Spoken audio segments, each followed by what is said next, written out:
Thank you for joining us today on our panel on trust and safety and JD Advantage careers, SCU CHIPS, the Internet Law and Policy Foundry, the Trust and Safety Professional Association.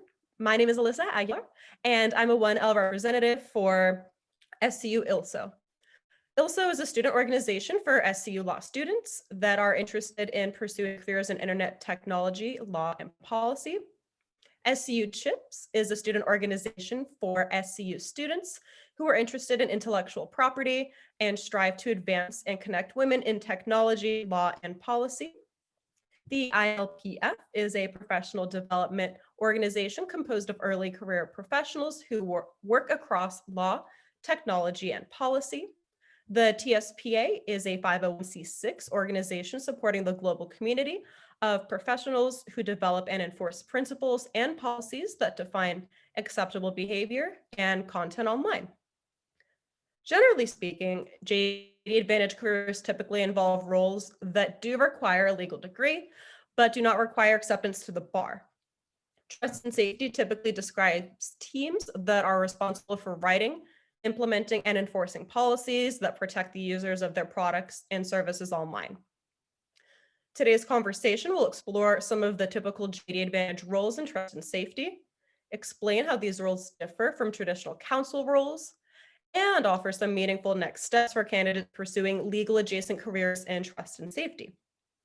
With that, I'd like to introduce our superstar panelists. So excited, we have an amazing panel today. So first, we have Chantal Huvela, who spent 14 years at Google running the legal online operations organization, which handled legal takedowns across Google products and third-party data disclosures of Google user data.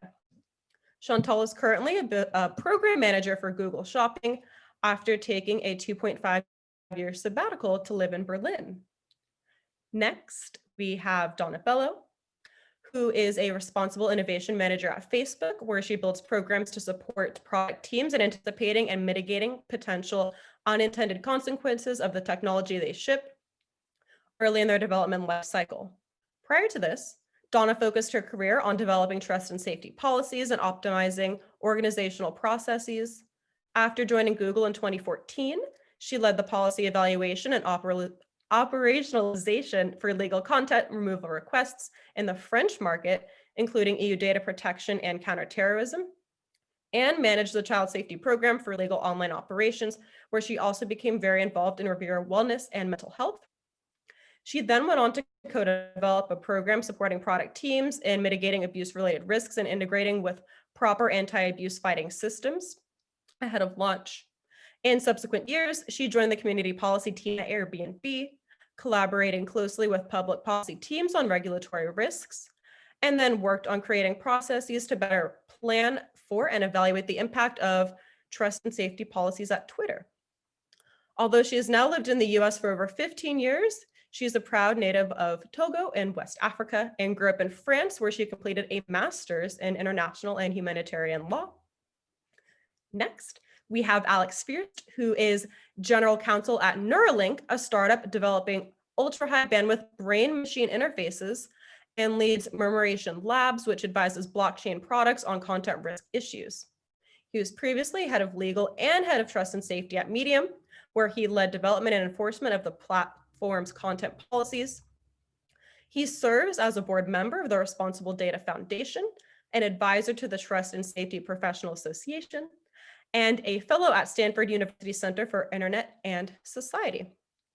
And last, but certainly not least, we have Jeremy Kessel, who is Senior Director of Trust and Safety at Twitter, where he is responsible for leading the global teams that handle legal requests for account information and content moderation, in addition to founding and providing ongoing oversight for Twitter's Transparency Report program. After an initial role as a contractor at Google in 2004, he took a break from tech to attend law school, leading to an internship in Yahoo's legal department in 2008. He joined Twitter in 2009 after graduating from Santa Clara University School of Law, yay, where he focused on technology and intellectual property law. Jeremy is passionate about protecting online free expression and privacy rights. I know that was a lot. Thank you all so much for joining us. With that, we will kick off our panel. We'd like to remind everyone today that the opinions shared by each of our speakers are their own and do not represent the opinions of their previous or current employers. So to start, the first question is, can each of you speak about what you do in your current roles and your career path leading up to that role? We'll start with Chantal, and then we can just kind of work down the list as I just mentioned it.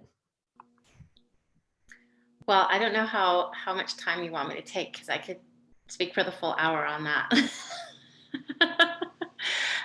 Okay, I'll try and explain my career path really quickly. You asked firstly what I do right now. So I'm a program manager for Google in Google Shopping's org. I hadn't anticipated coming back to Google, to be honest. When I left after 14 and a half years, I was like, bye Google, never see you again. And then somehow I got sucked back in. So I went with program management because I wanted to try the product side of the world after working on the trust and safety side of the world, to see sort of how things were put together after working more on the peripheries for the first part of my career. So that part is really interesting, and obviously I get to work closely with engineers. Not that I didn't before in trust and safety, but even more closely on product creation and so forth. My career path was kind of an interesting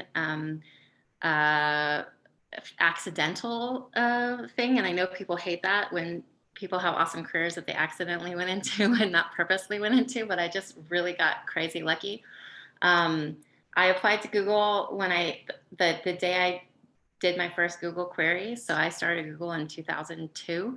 I did not do my first Google query in 2002, but it took them like a year and a half for them to finally to call me after I submitted my resume. I was working in customer service, and the Google started getting these notices of takedown. We got like 2 or 3 a day, I would say, at that time. And my boss came to me and was like, hey, you deal with like really angry customers on the phone, so you can deal with our lawyers too. So they're like, handle these takedowns. And I would do like 1 or 2 a day. And it's kind of funny now, because if you look at at Google's transparency report, you see that we take down millions a day. So you can see the insane amount of scale that happened in the 14 years and since that I started working on that. That's sort of how I fell into it in a very short way. I guess I'll go next.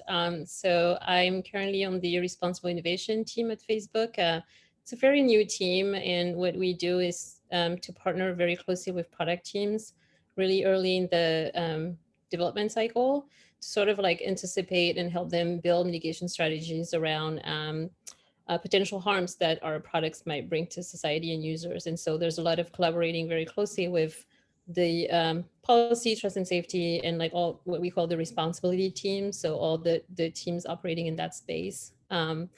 And I mean, before that, I graduated from law school in France. I think early on, I knew I didn't want to be a lawyer. I mean, take the bar and sit in a courtroom. And so I was focusing on international human rights and humanitarian law. And somehow life took me to the United States. And after working some time as a paralegal in a law firm where I was pretty bored, I got the opportunity to actually join Chantal's team at Google.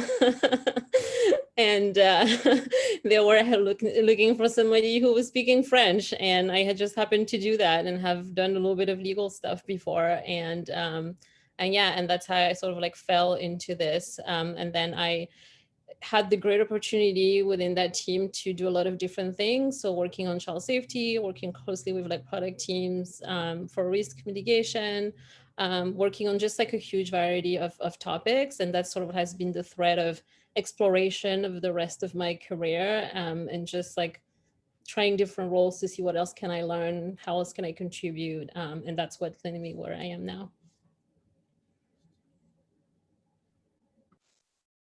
All right, I'll jump in next. Folks can hear me.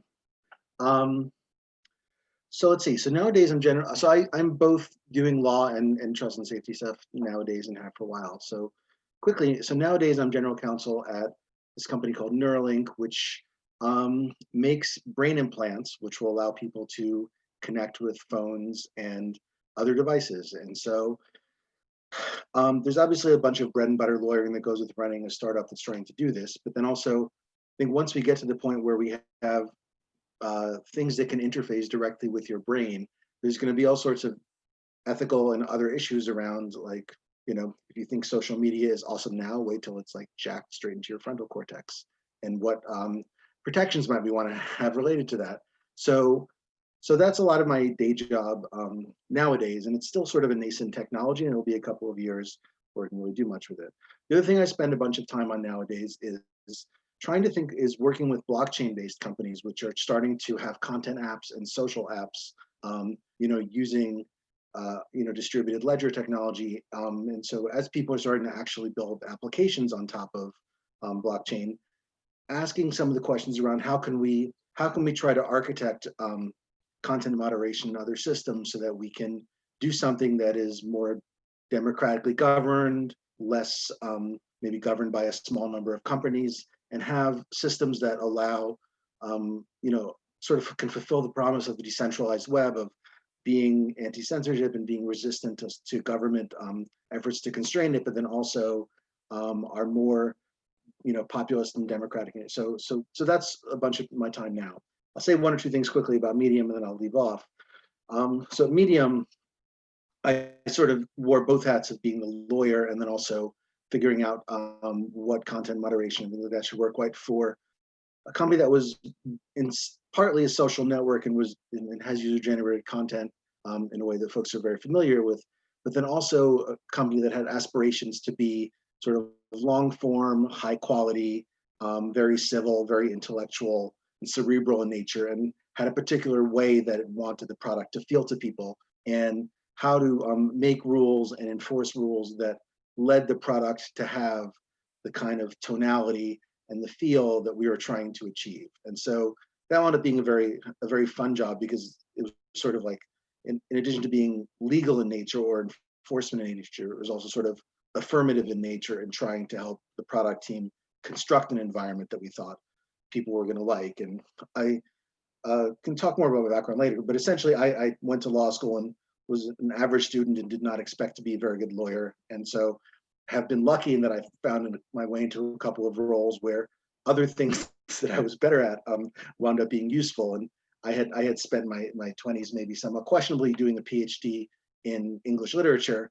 And actually it turns out spending my 20s wondering about epistemology and whether truth is possible and things like that was like the perfect preparation for 2020 and all the other work that I would eventually do on the internet. So one never knows. So anyway, it's great to be talking with you all today, and I'll leave it there. Hi, everyone. Thank you for having me. It's a tough crowd to follow here. One of the interesting things about going last is you get to see what thematic things I think we all share and what things we don't. One of them being, we're here to talk kind of about careers, is I don't know that any of us plan to be where we are. That seems to be the common thread. And I would definitely say, if you take nothing else away from the conversation today, particularly those folks who are in law school, you don't have to have a master plan. That's not important at all. I think just trying to figure out what you want to do and giving it a try and then trying something else is really important. And that's kind of sums up my career path, but I'll get into that more in a second. I'm responsible for one of Twitter's trust and safety pillars, and we handle global requests for account information and for content moderation. The nexus being all of the legal issues. So where we have peer teams who deal with the terms of service and all the other peripheral things, our team deals with requests, subpoenas, warrants, those sorts of things when people are trying to obtain user information. And then also all the other issues where our terms of service don't cover, but might trigger local law, copyright, trademark, defamation, etc. And I also have the privilege, and one of my favorite things I've been able to do at Twitter is I stood up our transparency report many years ago, and I get to continue to work on that, inspired by our colleagues over at Google a long time ago. So that's great. And I think just going back to the career piece, I grew up outside of Washington, DC, and expected and thought about I would be probably going to the government path. Luckily, I had an internship on Capitol Hill my freshman summer, and I hated it. And so I had to kind of reassess. It threw my whole plan into disarray. I transferred schools and I switched to a history major, and I graduated without any clue what I was going to do.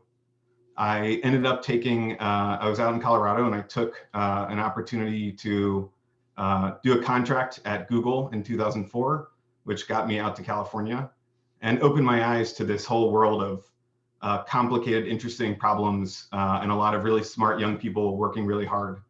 And then I realized I didn't really have much to offer with my history degree from Boulder. I had a great time in Boulder. I highly recommend visiting Boulder. But I can't say that that degree did much for me. And so I ended up going to law school, and happy to be here as someone who graduated from Santa Clara Law. So thank you for having me. And I spent my law school, I think Donna might have mentioned this, like I started law school with the idea that I never wanted to practice law. And so that sort of separated me in a weird way, in a somewhat isolating way from the majority of my peers. But what it allowed me to do is think about different opportunities. So instead of trying to, only get that firm summer job, I took different opportunities. One of which was my first summer I researched open source licensing. And then my second summer, as everyone was stressing out about firm jobs, I went and interned in Yahoo's legal department, which was a wonderful eye-opening experience to see sort of what was going on in the real world, right? And I was in the product counsel org. And then I graduated law school, and I applied to a job on Craigslist. And as I like to say, I think, and I know I'm mindful of the group that I'm here in, but I think this is an important piece. I got the job offer, I think, on a Tuesday to work at Twitter, and I found out that Friday that I had not passed the bar that summer. And so what did I know? Like the job wasn't contingent on the law degree, on the bar passage. And so here we are 11 years later. Awesome. Thank you guys for that intro. I think, Jeremy, you led us kind of into a great dovetail for our next question. For those of you with legal degrees, so Donna, Alex, and Jeremy, do you feel that your legal education adequately prepared you for your current careers? And did you take the bar? Why or why not? We'll start with Alex, and then we'll go to Donna and Jeremy.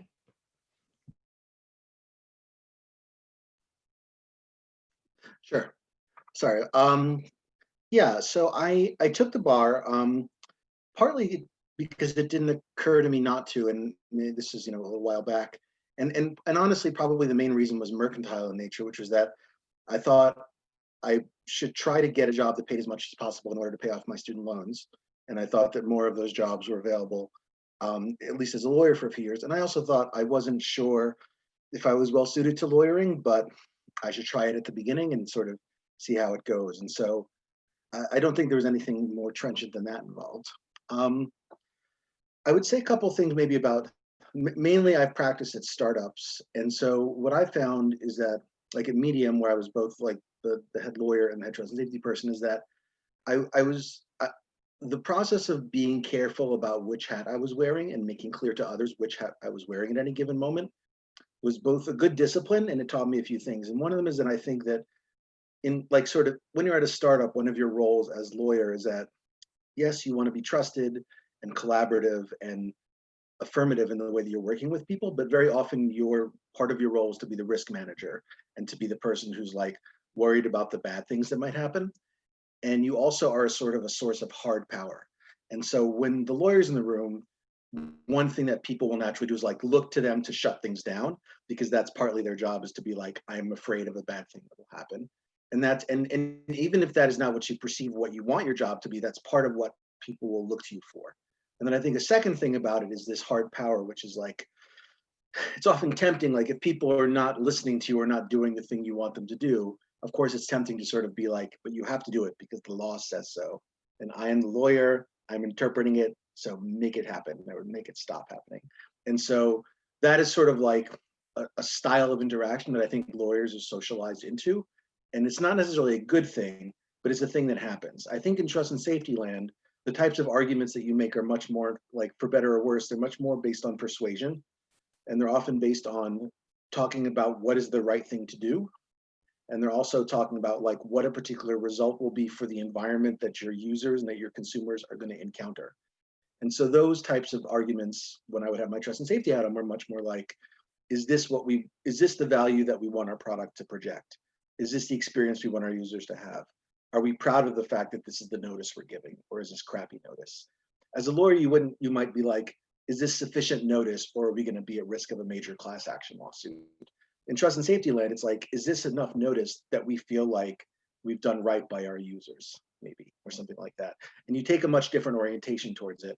And I would say like a more humanistic and a more holistic orientation towards what you're trying to accomplish. And there's obviously many other aspects of it, but I would say that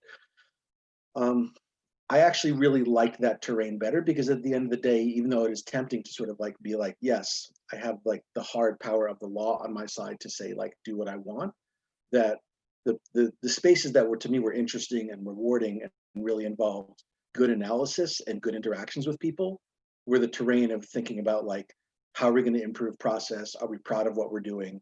Why are we not doing things in a way that we want to reproduce? Why are we afraid that this is not going to scale? And they were much more analytically interesting, and they were much more sort of like nuanced on an interpersonal level than the types of legal questions I brought to bear. So there's like lots of fun parts of lawyering too, but I guess I'll say that like these two different approaches, I think really, even though a lot of trust and safety thinking is somewhat like legal systematic in nature, I felt like it was a very different part of the brain and engaged, and was very glad that I got to do both of them.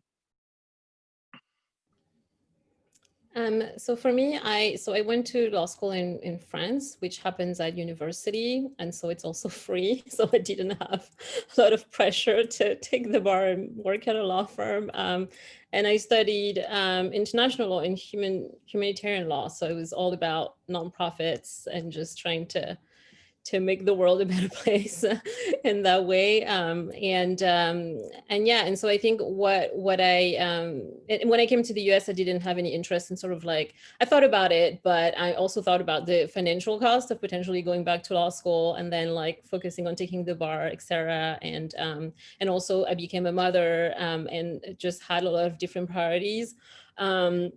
But in terms of like what I'm taking away from my legal education, I think, critical thinking and problem solving, the ability to like look at a lot of different options and sort of like figure out implications and deciding on this direction to go from there. I think this is a skill that we all use in our day-to-day jobs. And so that's also directly relevant to the way we're taught to think in law school.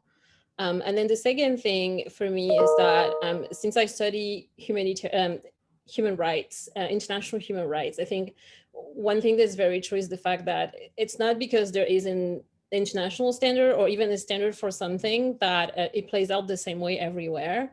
And so sort of like understanding the nuances across like geographies, communities, and the tensions that are there, I think has been very helpful as well for me in doing my job and thinking about like policies and implications and how they apply and how context is really important. So those are, I think, the two main things that I take with me, in my day-to-day. I think, so the question is, do we use our like legal education? I think the short answer for me is yes. In a literal sense, as I already mentioned, right, I took the bar and it didn't work out. And I ended up through some serendipitous Craigslist post at a startup called Twitter. But really, like, to be more serious, I was able to, the first amount of work that I did was copyright work. And that's what one of my primary focuses at Santa Clara Law was. And that's kind of where I ended up. I thought I'd end up anyway. And I think so, as I joined Twitter, it was right as the company was about 100 people and trust and safety was 10 people. We had our own engineers and we were like the envy of every other trust and safety group because we had engineers reporting into my boss. But we were just at the point of trying to establish ourselves as the policy org and having a clear distinction between what we used to call user services and trust and safety.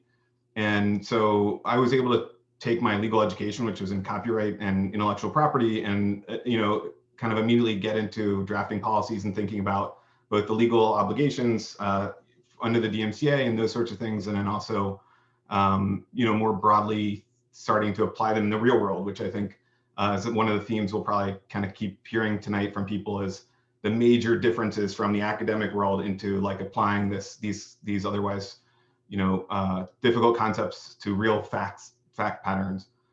The other piece of it for me that's always been helpful is, as I moved into what I've been doing for like the last 10.5 years, which is dealing with legal requests.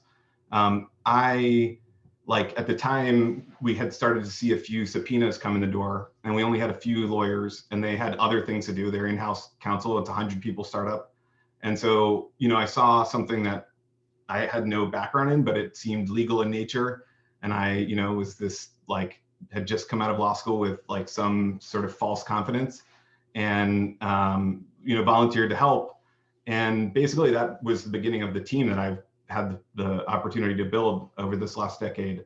And that part of it, like a huge part of my job, is interacting with lawyers and law enforcement and government officials. And I think having the ability to, in the lawyer case, think similarly to them in terms of how they might approach a problem, it helps me think through, like, my job is to take their advice and help my team think about crafting policies and operations based on that advice, and to understand sort of like which parts of the risk that they're really, harping on versus the parts that like they just saying out loud because they're risk averse lawyers.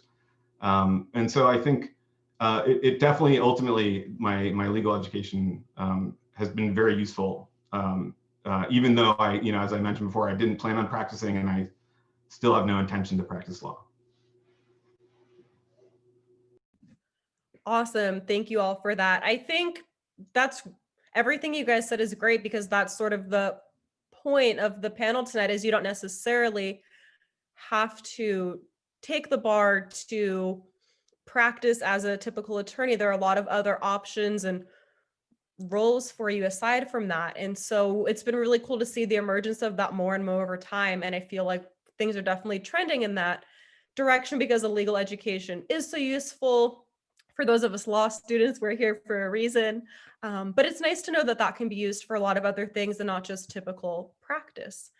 And so to kind of move forward to the topic more specifically of trust and safety, and if you guys need a moment or so to think about it, but I just wanted to know what trust and safety means to you. And I want to start with Chantal on this one, and then we can just kind of go through that original order that we had with Donna, then Alex, then Jeremy.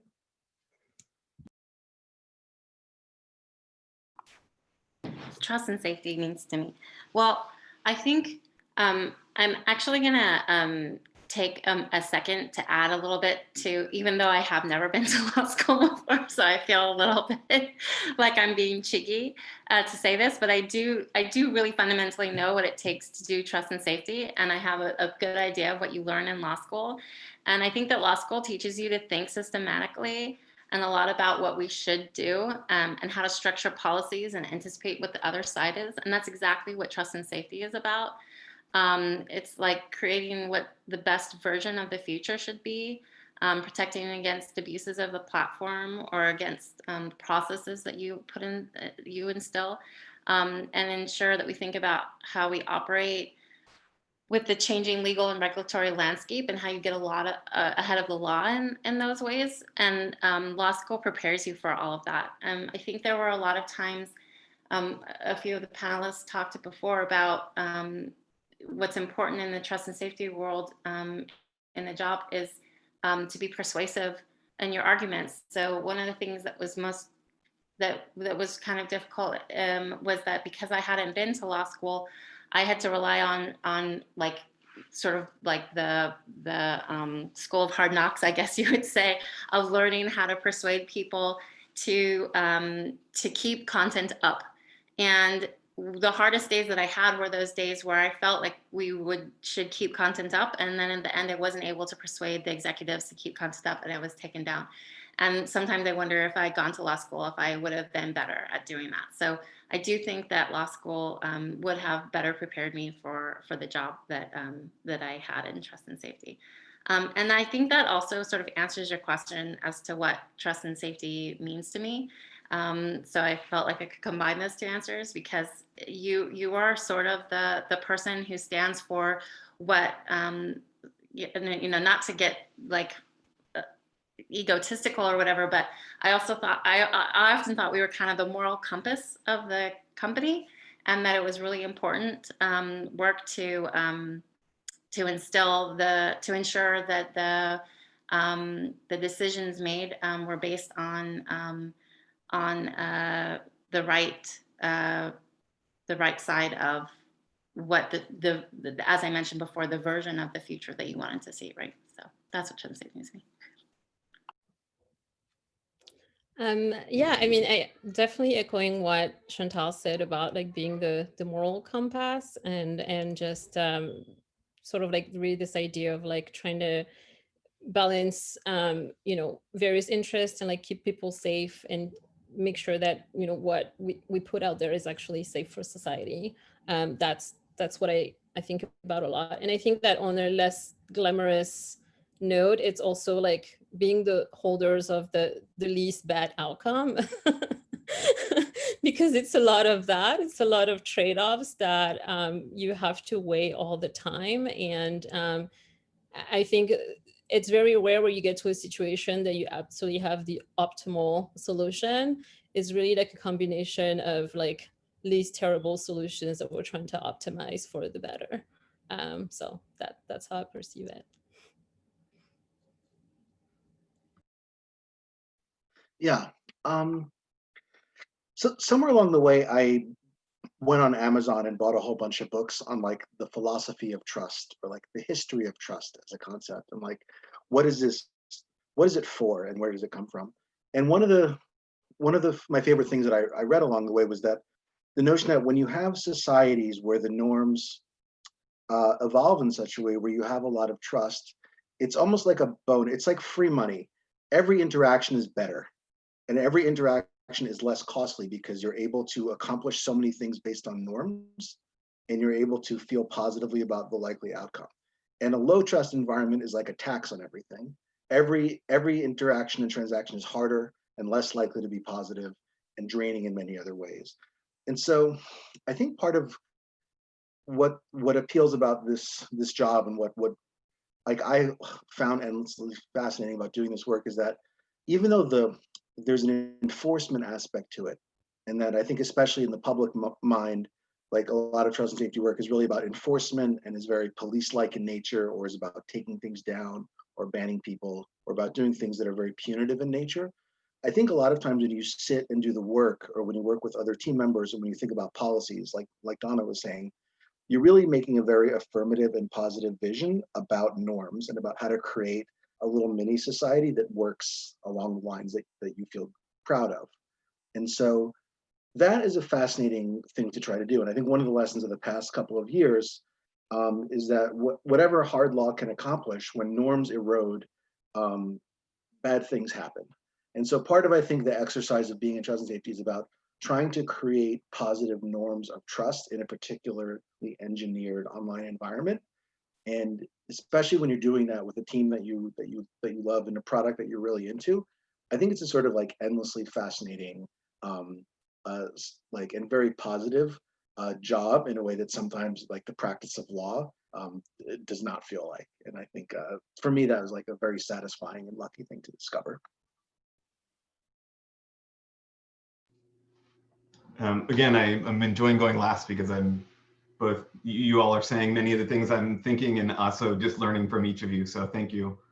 I think one of the things we've long talked about in Twitter's trust and safety department is that we think of ourselves, and we need to think of ourselves as user advocates, that we're here to balance the company's goals with users' rights.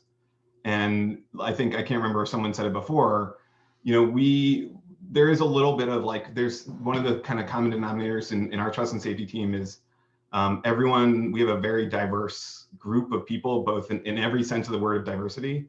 And so we're trying to kind of get as much information and input as we can to make the best decisions we can, because we're trying to also make objective, scalable decisions. And so there's that element of fairness, but really it's about consistency, because we're looking at things globally and in every way, and we're dealing with people either internally at the business or externally who have this very singular issue that they want us to deal with in a very singular way. And so it's super important for us to rely on our ethos and to think about why we're doing stuff, which I think each of my fellow panelists have talked about. And I think ultimately, right, it's like trying to, these are all, well, most of these companies are for profit, and that's the reality, right? These are corporations. That doesn't mean that they are inherently bad or good, but it means I think the trust and safety teams take it upon themselves to think really hard about how to add that human element to an otherwise like giant corporate machine that's doing whatever it's doing. Thank you guys for that. That was really insightful, and it got a little deep, which I really enjoy, because it is a really deep conversation that you need to have. For me, a big thing in trust and safety is trying to strike this balance, and I kind of, caught that notion from everybody. I want to switch over a little bit to, what do you guys think the perfect candidate is for trust and safety? What can we as law students and future graduates do to prepare for these roles? JD advantage, and if you would maybe like recommend the bar, any just tips or tricks you guys have. And then let's start with, we'll start with Donna this time, and then we'll go to Jeremy, Chantal, and Alex for a little switch up. Sure. I think curiosity is one thing that anyone needs to cultivate in this role, because there's always a lot happening and it's always changing very fast. And so I think being on top of just having that spirit of like research and wanting to understand what happens, and not just like know what happens, but actually understand what's beyond the headlines and what's beyond what's being talked about. So I think curiosity and research for me are two very important skills there. And then I don't know if your question was it also about like how to find roles, or is it more focused on just the skills? You can incorporate that as well. Just like I said, any tips and tricks, thoughts you guys have on it for us as students and future graduates? Yeah, sure. So I personally spend a lot of time on LinkedIn.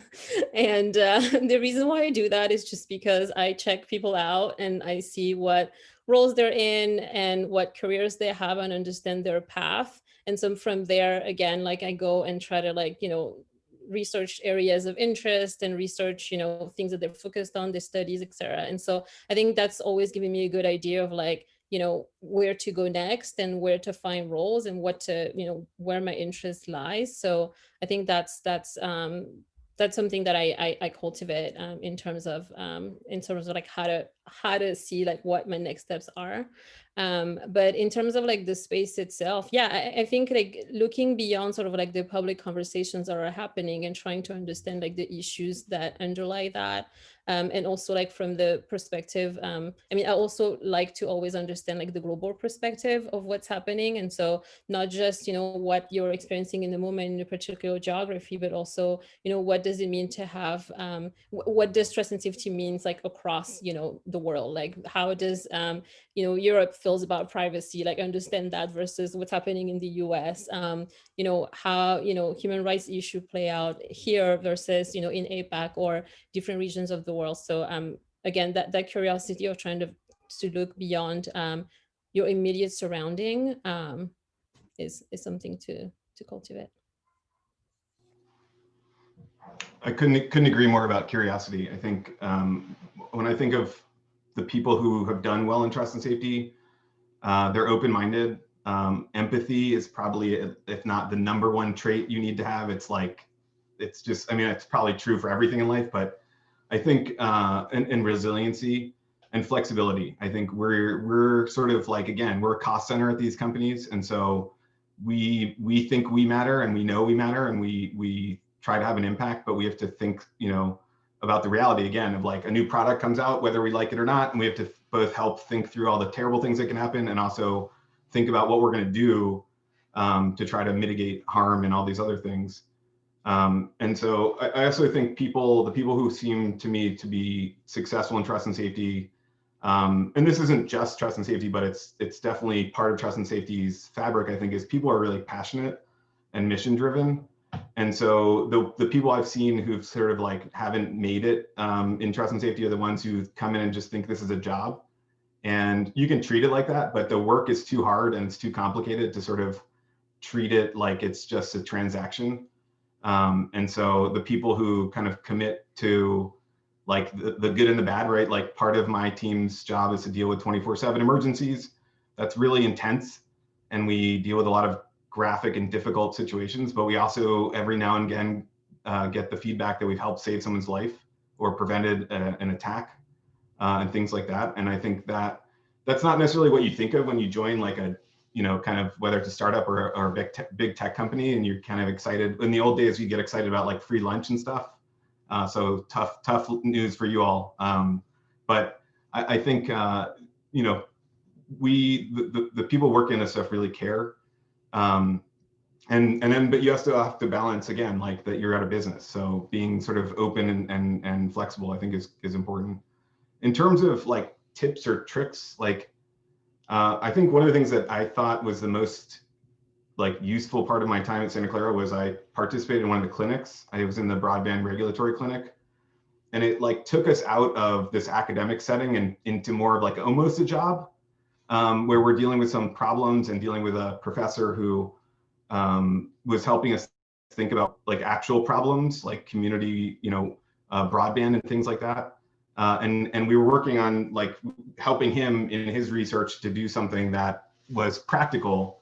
That seemed super useful because one of my biggest like critiques of law school is that there isn't a mandatory sort of externship kind of piece of it. I feel like it should be 2 years of school and maybe a year of like, I don't understand why medicine is like one of the few things where people get to practice before they get set out into the world. I'm grateful that that's what happens with medicine, but I frankly think lawyers need that as well.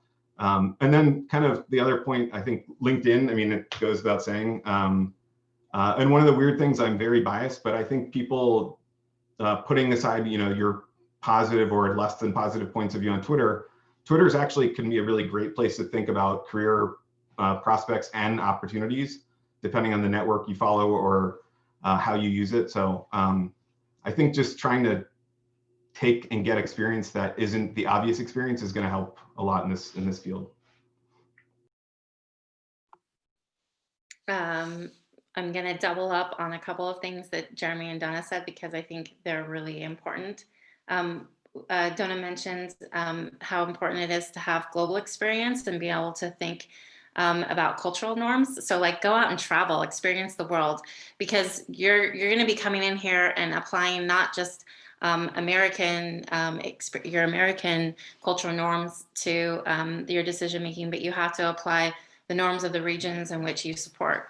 And so if you've never really traveled out in the world, like this is a good excuse to be like, I know I'm totally broke because I just went to law school, but I need to go see the world. But you should, if you haven't traveled, travel. Like I really do think it's an important aspect of that global experience that Donna mentioned. I also want to second Jeremy's mention of the importance of surviving in trust and safety. It's kind of a double-edged sword because the people who I saw who were the most successful in trust and safety were the passionate and mission-driven people. They're also the ones who often got burnt out because sometimes you're so passionate and mission-driven that it can be a little bit wearing because you're not going to win every battle. And so if you're so like there's a right and there's a wrong, and sometimes, you know, companies get it wrong and sometimes you get it wrong, but you don't realize you get it wrong or whatever it might be.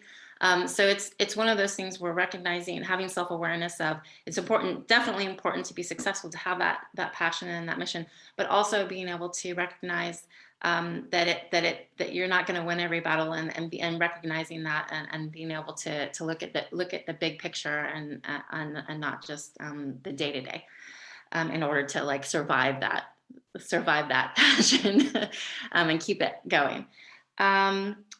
Good judgment and analytical skills are so key to this. I think in law school, what happens is, and again, I've never been to law school, so I'm speaking out of turn, but my sense of law school is that it's a lot of academic thinking. And in trust and safety, you don't have a lot of time to do academic thinking. It's kind of a fast-paced, practical application of decision making. And then you have to make these decisions, and you have to make them quick, and you have to feel comfortable in those decisions so you can go back and defend them later, but not to the point where you can sit in a room and discuss all day about whether or not something, the way a policy should be written. Sometimes it's just like, okay, let's tweak this policy because now we've come up with this yet another one-off case that sort of is outside this policy that we've written, and that's what your day-to-day is mostly like in trust and safety. Is there's always, like, you think that everything has been seen before, and then something else comes up, so you have to tweak that policy once again. But you can't sit there and think academically in it forever. You have to be more pragmatic and practical. So learning how to do that is really important as well.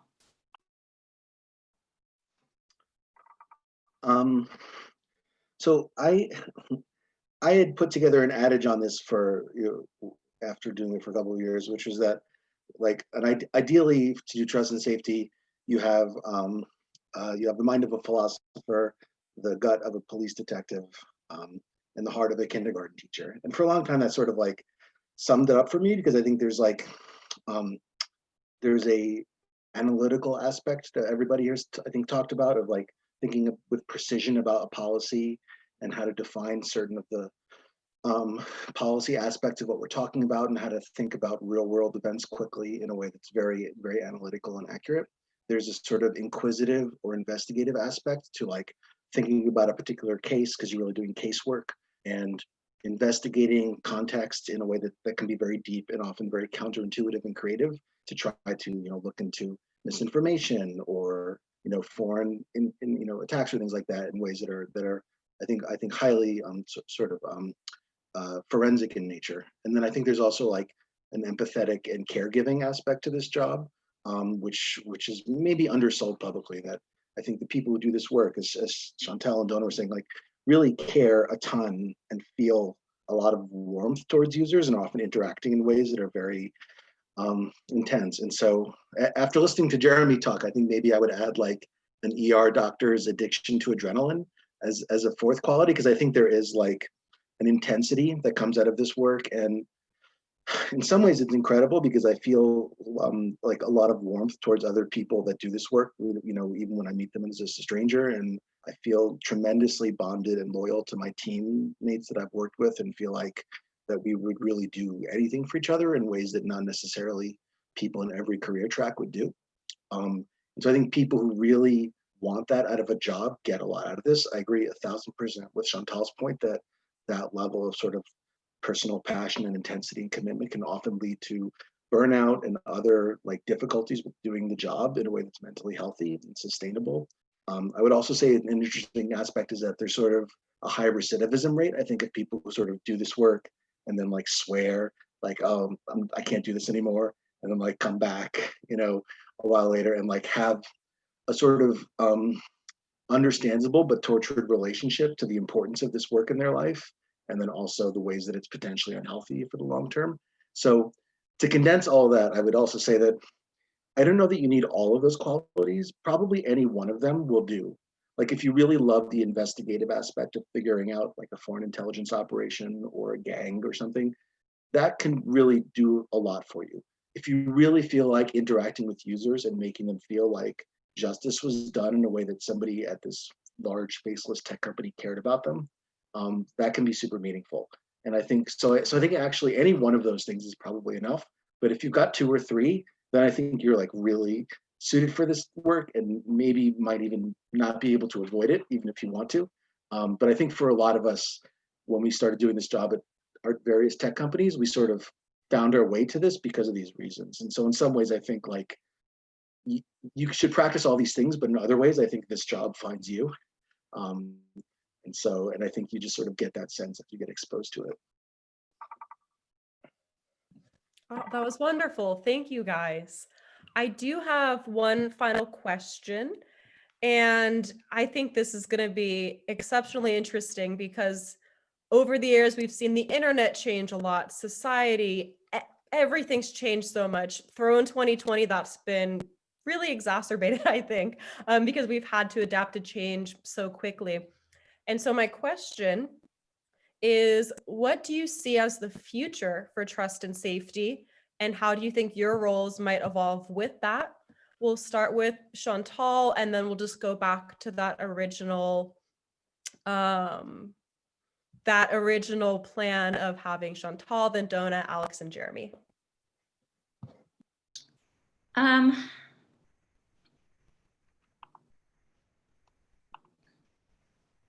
I think I don't pretend to understand or know what the future is.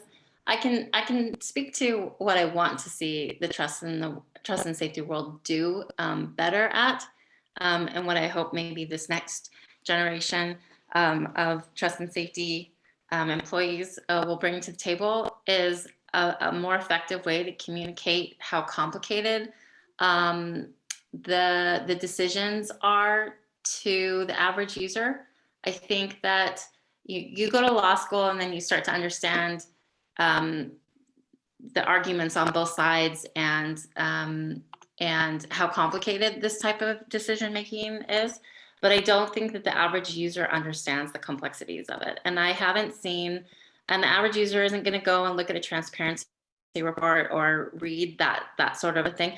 We need something that that speaks to the average user to help them understand that. And I think Twitter has done a pretty decent job of this, Jeremy, by the way, that a lot of the others have, by putting those statements on the tweets and so forth for conflicting information or whatever. But I still think there's a lot more that needs to be done in regards to education for the user. So maybe this next generation will be better at doing that. I think for me, similarly, I don't think I can say what the future will be, but I can say what I would like to see happen. I think that one of the things that I found really interesting about responsible innovation is this idea of like external participation, like participatory processes and like collaboration. And so I would love to see more of that across the industry. We're all trying to solve really, really hard problems that we cannot solve on our own or in our companies individually. And I think like if you look at spaces like child safety, for example, there's a lot of efforts now to just like bring people together and like think of these hard issues together. And I would hope that in the future we move towards those models because we're trying to solve societal issues. So those are not solvable individually. It has to be a society to tackle that. And so this is where I hope the industry goes in the future, and which is why I'm excited about TSPA and like spaces like that where we can all come together to talk and collaborate and share ideas. I think we're at a moment where potentially, maybe this is like Lucy in the football, and this always seems like it's about to happen, but it's never going to happen, which is that I feel like people are actually going to start listening to us, but maybe that's silly. And what I mean in the sense is like lawmakers and lots of folks are upset. And one of my hopes has always been that, to me, trust and safety developed out of, and listening to Chantal talk, it's like things happen to a company, like bad stuff happens, difficult things happen. And the people with the talent for dealing with those bad things are often put there to enforce or handle them and clean up afterwards. And I think one of the things that might start happening more now is for folks who take this more humanistic or affirmative or policy-oriented view of how to build, like expressive communities online, will be more involved earlier with how to build things. Because I think often, just given the way that power and structure works at tech companies, you generally have like the product jocks who are a profit center and do X, Y, and Z, and the trust and safety team, which I think of as like the marching band or the drama club or something, where it's like we have an ancillary role or a cleanup role or a secondary role related to what is the more like glamorous profit center. And so long as that structure sort of persists, there's going to be systemic issues on how we do this work in a way that's effective. And it feels to me that increasingly there's more CEOs and there's more heads of product who see that in addition to the sort of like technical and other design aspects of a product, it's important to have sort of humane thinkers involved from the beginning not just to do cleanup after there's problems, on how people can interact with their, with the things they put out there in the world. Now, truthfully, I've been saying this for like 5 years now, but I feel like if I just keep saying it, maybe that will cause it to happen as if it's true. So I'm just going to say that's what I think the near future holds for us all. I want to live in the future that Alex is painting. Although what I'm about to say is almost in conflict with that, because I think one of the things for me is I think it's these roles and these jobs, and we're all biased. Those of us who work in this, we all think this is very important. But I do think it's going to only get more important as our worlds continue to blur online and offline. And one of the things Chantal said is like it's been my goal since we started our transparency report, is like I want regular people to care about these issues and to try to care about reading a transparency report. I don't expect it, but I'm going to keep, in the same way as Alex is hoping that trust and safety starts having a real voice, I'm hoping people will understand that their actual lives are happening on the internet and these aren't different places. And so your rights matter in all of these forums. And to think about just because it's happening to someone else it can more likely happen to you online than offline. And so caring about why and what companies do from a moral point of view in terms of protecting your data, what they do in terms of fighting for your rights in any given market, thinking about censorship or other difficult things where public safety is a legitimate concern, right? There's all sorts of challenging things. I think if we take any point of view from what's going on, certainly in like the last 5 years in the world, it's gotten a lot more complicated than it seemed like it was prior to that. And so these roles of these companies, I think, are just more important than ever. I also think everyone's touched on this, that being the human parts of the company will also, make this both an intriguing place for people, but also this is my comment, sort of not directed at Alex, but being mindful of the company the product that you're working on is, as all of our companies start to automate more things and rely more on machine learning and artificial intelligence, we need to make sure we're helping product and business people and everyone think about the consequences and build in places to let humans make decisions, right? Even with increasing pressures on all of us, and we're all trying to head off sort of overly, repressive regulations to try to allow for speech to continue to be proliferate online. But we need to make human decisions so that there can be human outcomes. And I think we can't train, machines yet to understand that empathetical reasoning of like why something that looks offensive to you doesn't actually, in the context that the machine can't understand, violate our terms of service or whatever that might be. So for me, this space is just going to be bigger and bigger. I don't think trust and safety, from my memory, was sort of born in eBay in like the late 90s. And it wasn't really an industry, it wasn't really a career path until recently. And I'm very happy to see it as such. And hopefully some or all of you will consider this as you leave law school. Awesome. Thank you, guys. I think it sounds like a bright future. So I'm really excited. And I really enjoyed how all of you guys really brought back the human aspect to it, because I think sometimes that's easy for users to forget about because it's not something we're constantly thinking about. But I think it's really important. I just appreciate that everybody touched on that. We wish we could keep the conversation going. We are at time. I would love for this to go on forever, but being respectful of everybody's time. We do want to thank, again, our fantastic panel. You guys were amazing. These responses were really thought-provoking, and we were just so grateful and stoked to have you join us and be a part of this conversation. I, again, just wanted to shout out and thank SCU ILSO for putting this together, SCU CHIPS, the ILP Foundry, and the TSPA. And again, just thank you guys for today. I hope you have a great rest of your evening. Thank our audience for joining, and we will see you guys all soon. Thank you so much. Thank you.